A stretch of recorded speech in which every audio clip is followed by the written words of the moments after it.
Usap-usapan ng expose ng kabogable star at It's Showtime host Vice Ganda.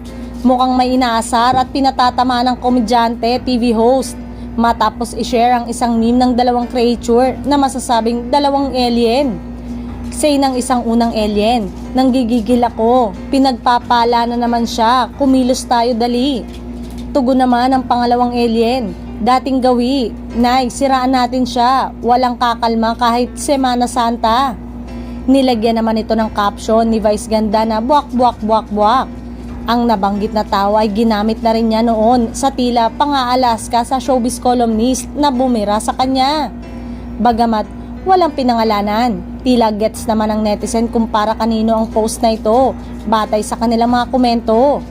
Maaalalang mula mismo sa bibig ni Romel Chica, co-host ni Christopher Min sa Christopher Minute, na mas pinili raw ni ang kabogable star Vice Ganda ng It's Showtime na mas maging magaling kaysa maging mabuti. Pinag-usapan ng dalawang paglipat ng It's Showtime sa noon time slot ng GMA Network, kapalit ng tahanang pinakamasaya na dating slot naman ng Itbulaga na nasa TV5 na ngayon. Isa-isang binasa ni Christy ang mga padalang text message sa kanya ng avid viewers na laban sa naging paglipat ng noontime show ng Kapamilya Network sa Kapuso Network. Anila, paano naman daw ang Kapuso Star na sana raw ay mabibigyan sana ng trabaho kung nag-self-produce na lang ang network ng panibagong noontime show?